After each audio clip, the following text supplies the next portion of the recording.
നെപ്പോ kids ആയിട്ടുള്ള കുറെ കുട്ടികൾ കാണിക്കുന്ന പോക്കറിത്തരം ഇത് കണ്ടിട്ട് മിണ്ടാതിരിക്കുന്ന അമ്മമാർക്കുള്ള, അതായത് മഞ്ജു പിള്ളയുടെ മകളെ പറ്റിയാണ് ഞാൻ പറയുന്നത്.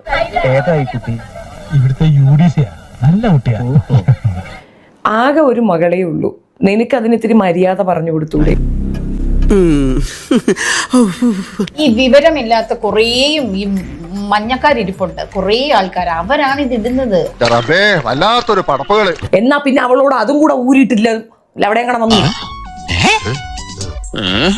കാണട്ടെ ആണുങ്ങള്, പിടിക്കട്ടെ, അവർക്ക് ഞെക്കണമായിരിക്കും ആണുങ്ങള്.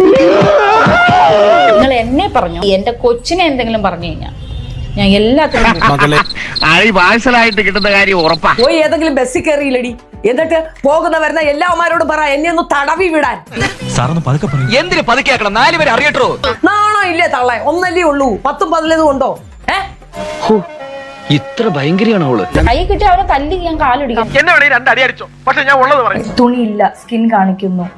ആ ഡിസൈനറിന്റെ ഡിസൈനാണ് ഞാൻ ഇടുന്നത്. അത് പറയാൻ എനിക്കൊരു നാണവുമില്ല. അതേതായാലും നന്നായി.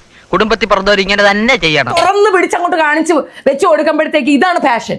ഇതൊക്കെ ചെയ്യാതെ പിടിച്ചെടുക്കാൻ പറ്റില്ല. എല്ലാ പരിധികളും ലംഘിക്കുന്ന രീതിയിലായിരുന്നു ഷെഫീന ബീവി ദയാ സുജിത്തിനെതിരെ നടത്തിയ തെരുവിളി എന്ന് പറയാതെ വയ്യ. ഇതൊക്കെ പ്രത്യേക സിദ്ധികളാണ്.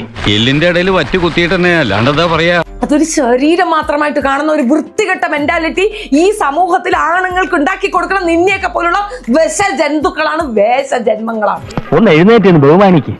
അത് അവരുടെ അസുഖമാണ്. നമ്മൾ അതിനെ അങ്ങനെ കണ്ടാൽ മതി. അയ്യോ, അസുഖമുള്ള കുറച്ച് ആൾക്കാരെ നമ്മൾ കണ്ടു കഴിഞ്ഞാലേ ഒരു സഹതാപേ നമുക്ക് അവരോട് തോന്നുള്ളൂ. എനിക്ക് സഹതാപേ ഉള്ളൂ അവരുടെ അടുത്ത്. ഇവന്റെ ഒരു കാര്യം കണ്ടോ, ഓട്ടെ കള, അവൻ നന്നാവൂല. ഇങ്ങനെ തുണി പറിച്ചെറിഞ്ഞ് പൊതുസമൂഹത്തിന് ഞാനൊരു ഭയങ്കര മോഡലാണ് എന്ന് കാണിക്കാനും മാത്രമുള്ള എന്ത് തരം ഇതാണ് അമ്മയും അച്ഛനും ഫീഡ് ചെയ്തെന്ന് മനസ്സിലാവും. ആവശ്യമില്ലാത്ത കാര്യത്തിന് അവിടെ നിന്ന് എന്തിനാ കയറി ഇടപെടുന്നത്? ഇതൊന്നും കാണുന്നത് എനിക്ക് ഇഷ്ടമല്ല.